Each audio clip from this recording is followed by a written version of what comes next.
Games and storytelling aren't just for kids. They're powerful ways to build connection. On this episode of Aging Unscripted, we'll explore why making room for both can lead to a much better aging experience. Welcome to Aging Unscripted, a fresh take on what it means to age.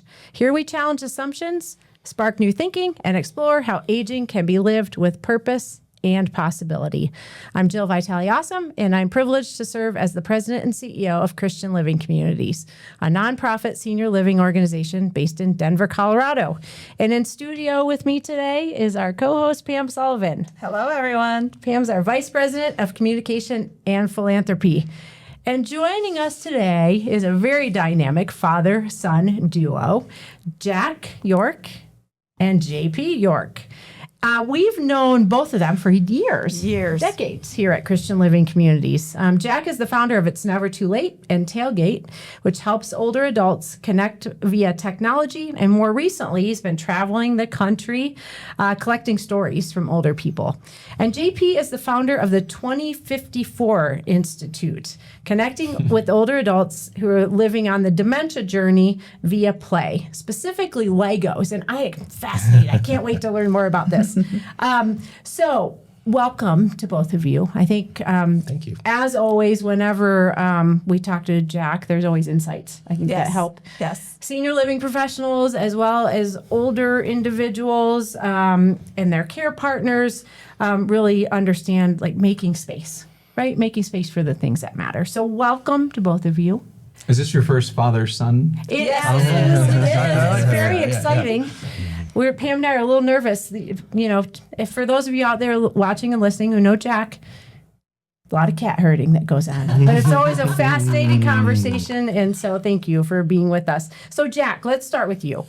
So you spent more than 2 decades changing how we think about aging through I-N2L and now Tailgate. So what inspired the evolution from you really pioneered really important technology in our field, and now you're focused on storytelling. Like, tell everybody about how that happened. Well, first of all, it's always fun to be able to do this publicly. You have no idea the impact you had on me probably 12, 13 years ago when you showed me at Claremont Park, when you were running Claremont Park, how the Eden world the Eden alternative, how it could work financially. I mean, so I think you don't realize sometimes the impact you have on people. So before I want to thank you for that. And I shall pay you later.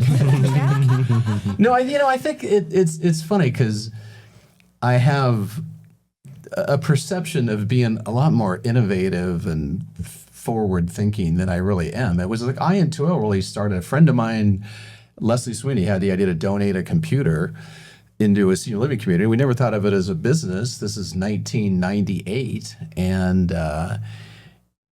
it just seemed like I didn't know anything about senior living. I didn't know anything about aging. I didn't know anything about engagement technology, but it just felt like these residents that had lived such full lives, the activity program, and with the best of intentions from the people with heart of gold, it was just so...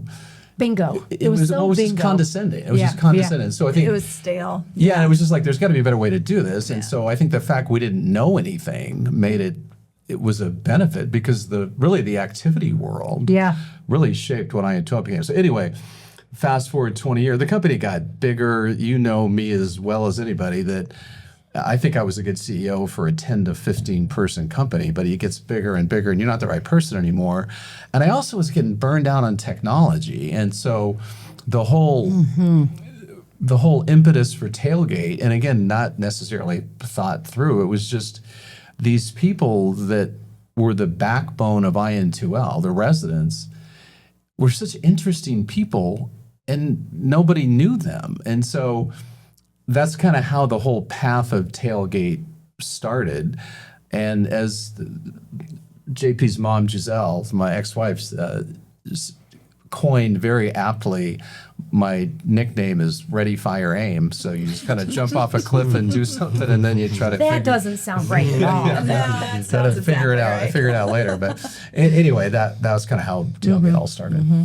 Was there a particular story or elder that you met that you're like, geez, wow, people need to, I mean, I know that everyone probably, but was there anything in particular that you can? I think it was I have such an affinity to history and to World War II. And so for me personally, the people that I've met that fought in World War II or they waited for their husbands, it's such a rolled up their sleeves and helped out. And just the way. And so to me, it's hard to answer. And it's more in kind of just philosophy that whole generation is just a group, so many people grew up with no power, with no water and nothing. And that what they had in common is nobody complained about anything. And so it's just a real personal and I'm also, the word storytelling, I don't even know what to call it because it feels trite. It's a lot more,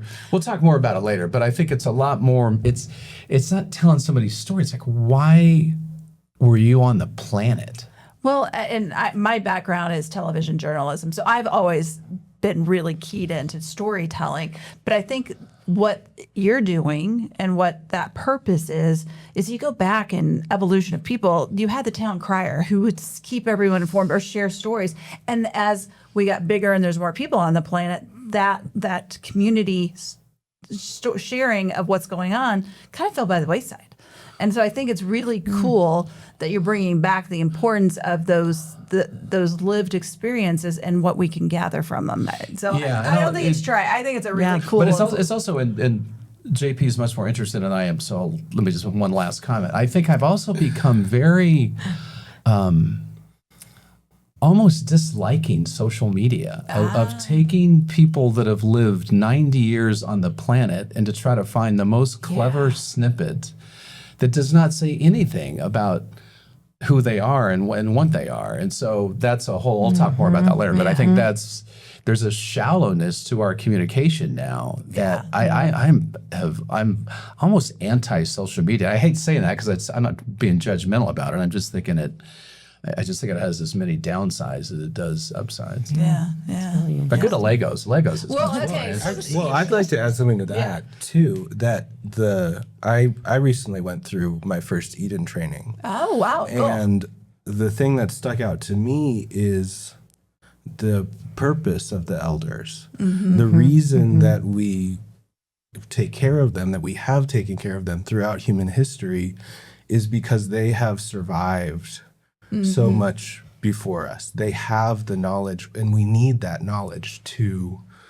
It's the generational sharing. Yeah, absolutely. So when we talk about Eden, just so if people out there don't know what we're talking about, the Eden Alternative nonprofit, or edenalts.org if you want to learn more. Well, so JP, you have captured the heart of so many young men who still play with Legos. My son, he's 27, still loves his Legos. We work with Legos. But what I'm saying is it is a really cool thing that so many people can relate to. How have you figured out a way to parlay that into a business? And we really want to know, what does 2054 Institute mean? And then how it's building connections. Explain yourself, JP. Explain yourself. So my first experience with working with the elders was actually at Christian Living Campus of those long time ago, and it was a woman. Can I say names? I guess From 20 years ago. From 20 years ago. Violation 20 years ago. Her first name, I think, is 20 years ago. A woman named Yolanda, and she only had the use of one hand, and we were working with the IN2L computers, and we would play. Microsoft Space Pinball, if anybody remembers that. Yes, I do remember that. And so we would each do one flipper, and we would play together. And the first time we did it, we got the high score, and she was so excited about the lights flash and the lights ring. So every few games, I would reset it so that it would keep giving us those high scores.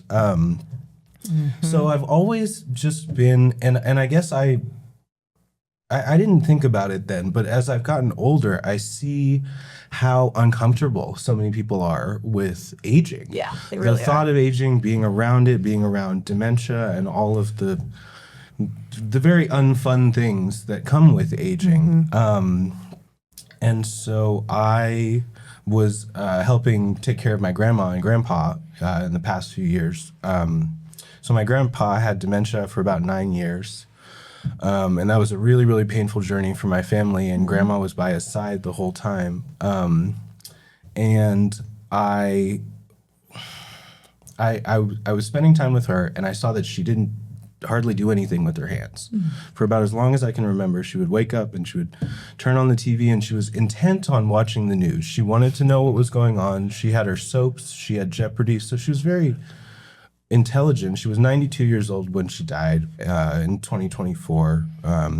So she was from New Orleans, born 1933, and you can imagine how rough that was and just how much she experienced. But she would participate in physical therapy or occupational therapy when someone was working with her. But outside of that, nothing. And so I realized during COVID that when I was growing up, I looked forward to snow days. And when it was raining outside and when I had a day off, and so much of it was the Legos. I've been working with them since I was 6 or 8 years old, and I took a few years off when I was a teenager.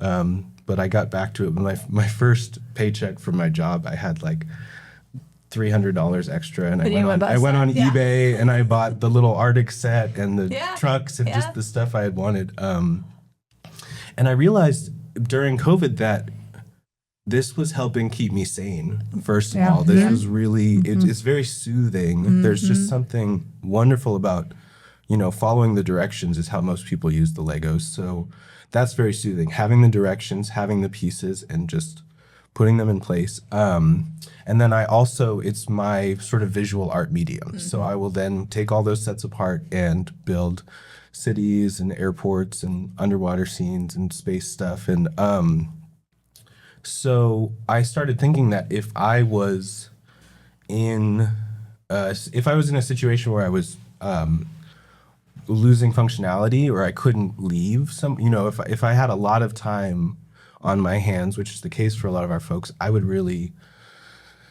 I just need to build. Need to build. And I think a lot of folks, I won't say a lot of folks, but there's a number of folks that are like me. And without that, I start to feel antsy. And I think on the long scale, the lack of stuff to do with our hands, as you start to decline that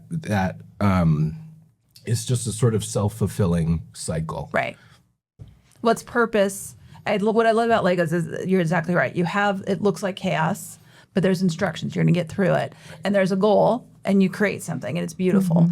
So I think you're really onto something with that. And when you first brought Legos to, I don't know if it was your grandmother or somebody that lives in a community, like what happened when you brought out the box of Legos with an elder? It was the first time we did it. So it was after I only had this idea after my grandparents passed. Okay. Looking for ways, things that would have engaged her, and especially she moved into an assisted living place and just really didn't make any connections or make any friends, and I don't hold it against her. Right. But looking for ways for people to communicate and connect, and a reason to get together. So the first time was hilarious when we did it. It was Was it with a group of elders or just okay? Yeah, it was a group. It was down at AG Roads in Atlanta. AG Roads, okay, great. It's to paint the picture. Is it an activity room? It's big. Traditional. They had just finished this sort of flagship new facility, which is it's a skilled nursing community, but it's designed around a lot of the more assisted living principles. So we have this beautiful new community, and I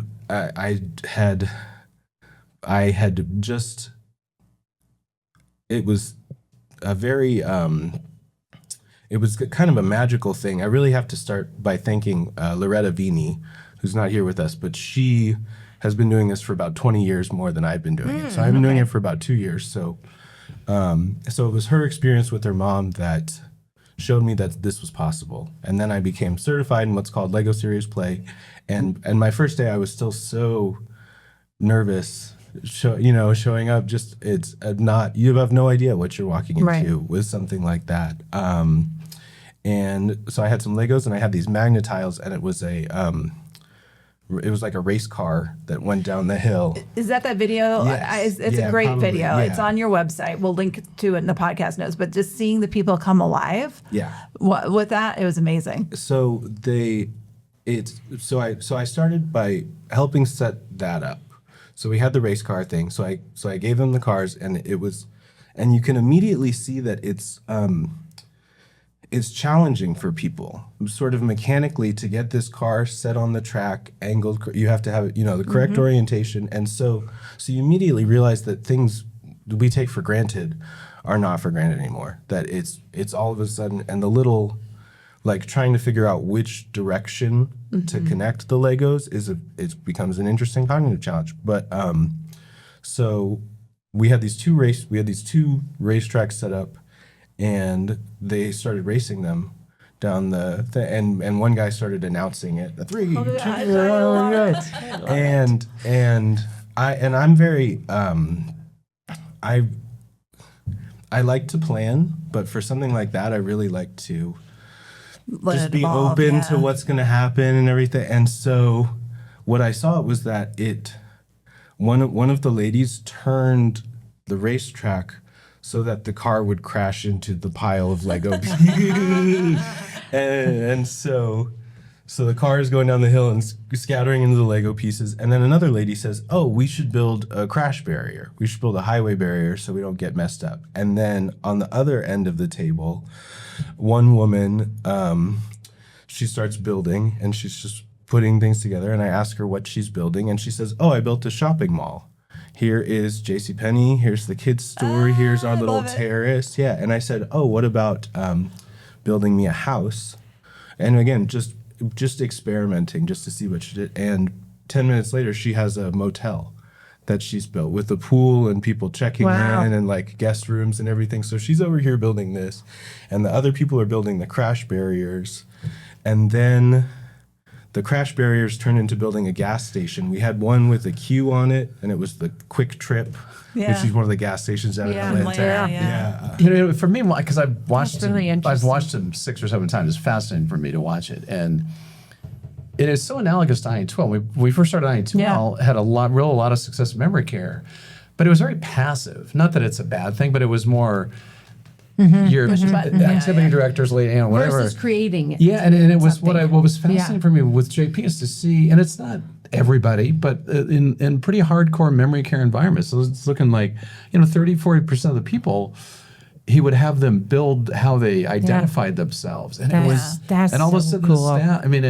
It's an odd analogy, or to both. And then you're also doing therapy at the same time. I mean, you're doing there's cognitive stuff going on. There's dexterity. That's the total idea. Is that as I was doing the Legos,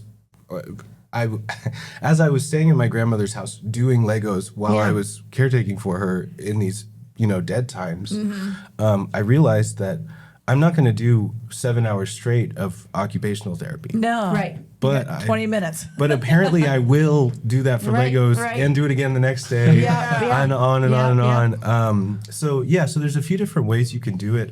I love to let people build their own stuff, but like you were talking about, a lot of times what I'm doing actually I think is asking more of people than the traditional Lego sets, because we're asking them to be creative. And so a lot of times I'll give them a prompt, and I'll ask everyone at the table to build where you grew up, what's your greatest achievement, tell me about the best vacation you ever went on. So those are kind of our starter things. Well, so you're both talking about, and we'll get back to storytelling, but both of you are talking about you're digging a different way to help people be more well-known. Yes. And why is that important? What's the difference you've seen? Because it's a tenet of what we do. But what are you guys seeing? I can just speak to my own experience of, like, you think people are just people,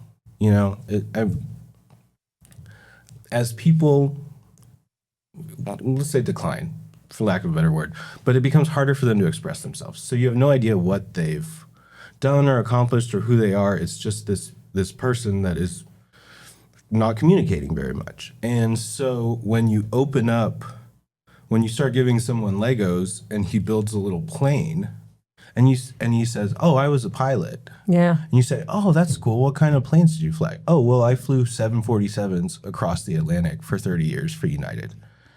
And it's like, "Oh, this is an entirely different. That's cool. That's really, really cool. This is not just a, I don't know." And more than that, you discover that like everyone has done amazing things. Right. I had one woman, I asked about her greatest achievement, and she said, "I bought myself a car and I taught myself how to drive." Wow. And at first you're, yeah, wow, right? Right. But then you think about teaching yourself how to drive.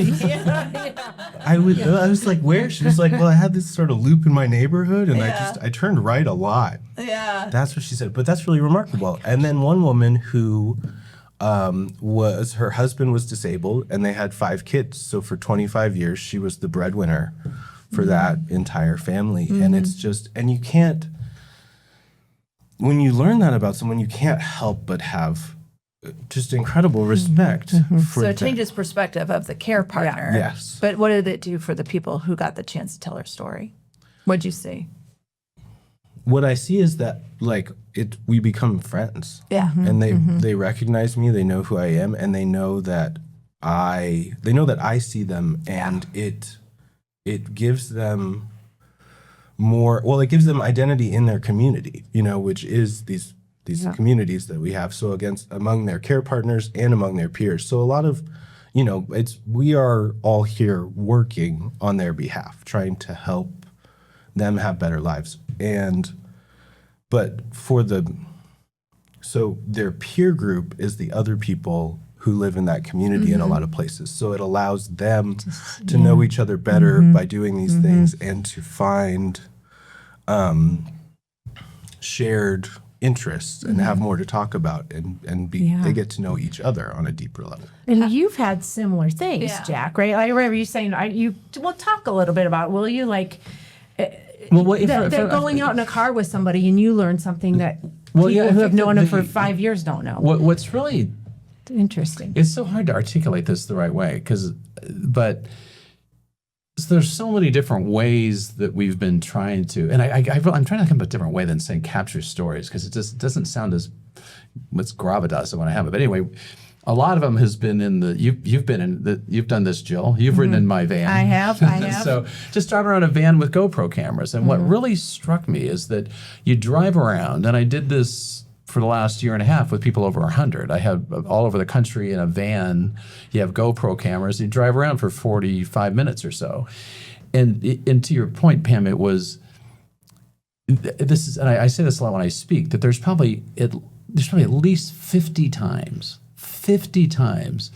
that somebody has said in beautiful communities that have lived there for years, that have been to every activity imaginable, will look me in the eye when I'm leaving and say, "This is the most meaningful thing that I've done in the last year."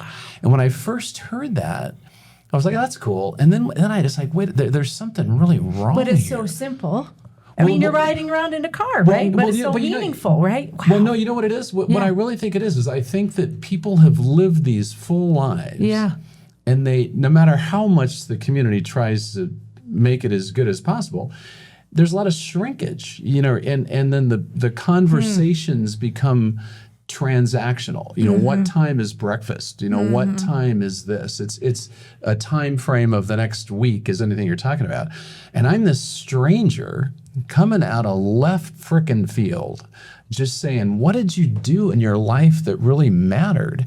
And it makes people think in a way I don't think they thought for a long, long time. And that is the most profound thing for me in this whole journey, with the interviews and with the documentaries we've done, is the reaction that people have that somebody cares about their life. And to me, it's hard to know what words to use, because I think, to me, it's just this search of relevance. A guy grabbed me one time after I left, like not in a bad way, just like put his hands on my shoulders and just looked me in the eye and said, "You made me feel relevant today. I don't feel relevant very often."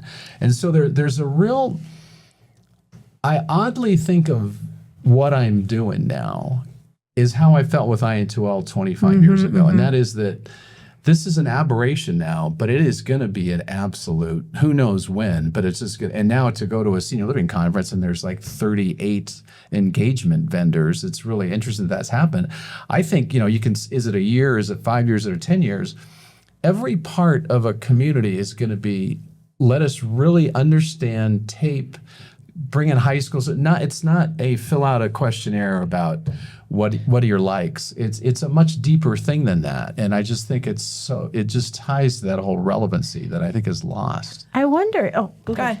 Well, I was just thinking, because JP, you have similar experiences, right? Yeah. And is there something about one situation you're doing Legos and you're talking about things, the other one you're sitting side by side in a car, you're not sitting across the table from each other with a microphone in front of you, making it like it's just more real? Does that impact the way people? Legos, because it's very similar. I think the way fact people that will open the up, fact that I'm maybe? a stranger, the fact that you're driving, and you're not having to make weird eye contact. Right. And so there's a lot to it. But again, you've had similar experiences with. Well, I'd say the parallel, I'm not doing it in as you're taking one person and you are really interviewing them and celebrating, creating this whole story, where I'm asking much more casually.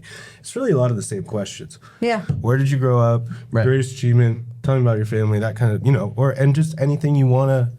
And always with the Legos, it's whatever you want to build. It's the first prompt is, do you have anything that's on your, but I think it's both of us in different ways are, we're taking people out of their usual situation. And again, yours is a much bigger one, but the Legos also use different parts of our brains. So that's the power of it, is that you're not just asking someone. The thread I see is the intentionality. There's intentional connection, an intentionality to slow down and connect. And I think that's, sometimes we get so busy with what the regulations are and we have to fill our calendars with X, Y, and Z and meet whatever requirements, but the intentional, unstructured time to connect. Yeah. And I think that's what you're both kind of hitting in a different way. Yeah, I had one of the most coolest life memories ever, and Jill, you'll relate to this because we were talking about Eden before, but at the Eden conference just a few months ago, JP was presenting, did a great job in a workshop presenting Legos to 30, 40 people, and it was 20 years ago that I brought JP and his brother Nathan to Eden and Oz, I'm presenting about how technology is repurpose the way you look at technology. And he's saying the same thing, repurpose the way you look at Legos. And it was a really fascinating kind of father circle of life, get choked up kind of moment. Because I remember Yolanda, he would, and I got to give a shout out to Troy Dunning, because Troy was the activity director that put up with us and did everything. But the way JP would work with, and also today, one thing I want to say about JP, when I go there, it is the coolest thing to have a staff say, "Oh, hi, I'm somebody introduced me," and they're like, "Oh, okay, nice to meet you." And then it's like, "Oh, you're JP York's father." That's awesome. Because at AG Rose, and give credit to Deke and Sonia and their whole team, they've really embraced Legos into their programming. Yeah. But JP knows, this is like you, Jill. It's like he knows everybody's name. He'll forget that he's doing Legos. He's walking in the hall, and I'll have a 2-minute conversation with that person. And that, you either have that in your heart or you don't. Right. Yep. So we've talked a lot. Everything we've talked about has been really senior community focused, right? Senior living community focused. What nugget can somebody who is caring for a loved one in their home or general public take from your guys' experience? How can they parlay that into their personal experiences? I'll say one thing, and then let JP say, this is fascinating for me, is that Perrin, his sister, my daughter, told me about at Christmas last year. She said, "I'm a better listener than I've ever been before." And I would kind of figure that out. And what I realized was, with the 100-year-olds, I learned to ask a question and just shut up. That's hard for you, Jack. Oh, it is. It's hard for anybody. He's getting there. Yeah, but you do. You wait like 2 or 3 minutes, and the person's processing an answer.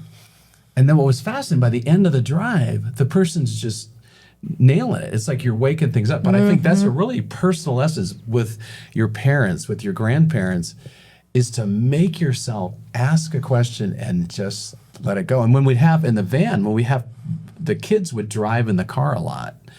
And the kids could not live with the silence. I'd ask a question, and like this is like I'm here driving, and JP's their parent, and they're in the back seat. I'm asking a question. That person can't. They have to jump. Mom, this is what you should say.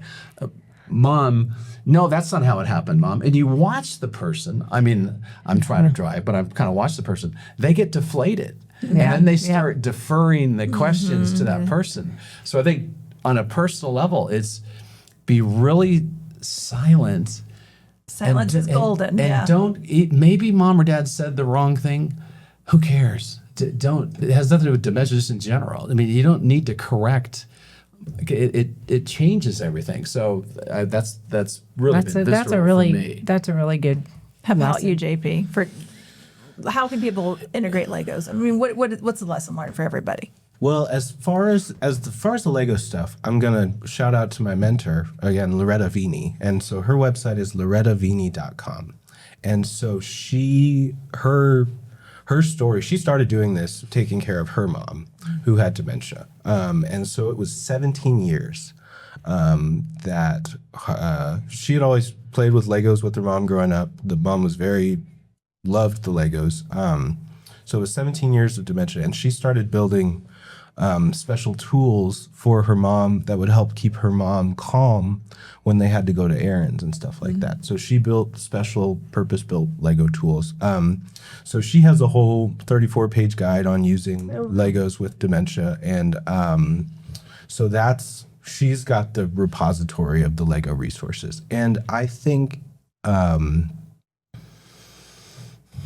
it's less about Legos and more about finding stuff that you like to do. You know, I personally really like the Legos. A lot of people aren't. It can be painting or drawing and I will also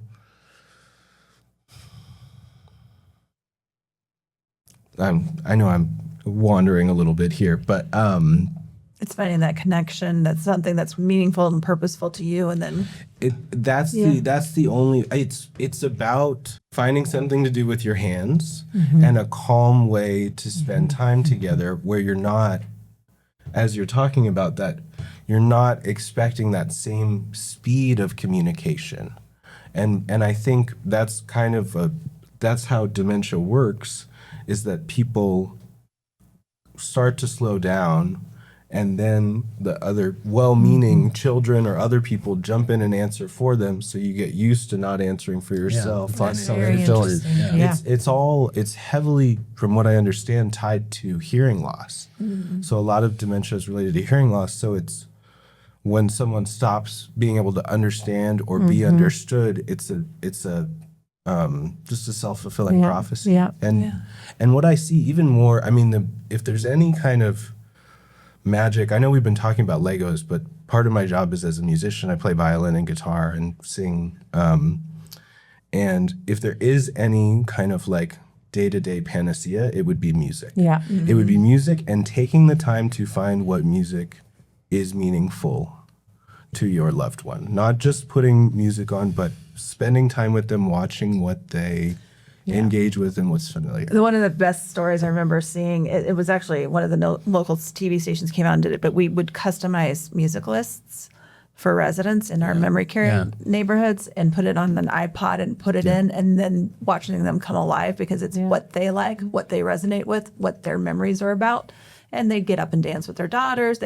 After that experience, I remember one daughter saying, I could talk for 15 minutes with my mom. She was back because of the connecting with the music that is so meaningful to her. And we all have Spotify. We all have the ability to make playlists. And don't be afraid to sing, to do the karaoke. It's not about being good at singing. It's about showing them that it's okay to sing and getting them, singing is a super absurdly powerful tool. Yeah, really bringing the parts of the brain alive that we don't usually engage. Yeah. Especially with passive programming. Right. Right? Yeah. Come sit there and don't really engage. So that's awesome. Yeah. Would just as we're I could talk for hours with these two, couldn't you, Pam? Listen, actually, for hours, not talk for hours. But what if you both would share with our audience, what's one takeaway you want people to have from what you've learned? What's something that you think is really important for people to understand? The hardest part of my work with the Legos is that it's awkward. And dealing with the slowness, understanding that maybe the slowness is okay. It's happening. It's not, we have to accept it. And we can't have everything, but we can have joy. And if it feels silly and awkward and slow to try and engage with your person, keep going. Just, keep trying to, find what they like, find what you like, find simple games. If things get too hard, I remember a really beautiful, one of the later times I was with my grandma and we had our other aunt there and we were playing like poker. But it was a very simple form of poker. It was like I don't even remember the game. It was like blackjack with nickels or something. And we were just counting cards and sort of betting. You would bet on each hand of blackjack, nickels and dimes and stuff like that. And so she was counting with us and we were just having a nice time. It's all just and I will also say get together with other people because it's a lot nicer. Like the four of us, just based on what we're doing here, there's a certain point where people really, really struggle to participate, but they can still sit at the table and hang out and be a part of the thing. And it can be very lonely if you're trying to do that by yourself. Yeah. So find other people. That's what I find. If it's me and several residents who have severe dementia, that's very difficult. But if I get 2 or 3 other residents who are more communicative, then all of us, then we can work together to take care of the people. So find people. Find community to do this with. Slow down and find people. Yeah. Thank you. That's really impactful. For me, I think it's just looking at healthy people that are role models of healthy aging. And this lady, it's like 3 days ago, so it's fresh in my head. We were interviewing a woman at Eschaton in Northern California, and she, in her 70s, took up horseback riding and wound up winning this contest against younger people. It's a really, really, really cool story. But she said that I've just stopped looking in the mirror because I feel young.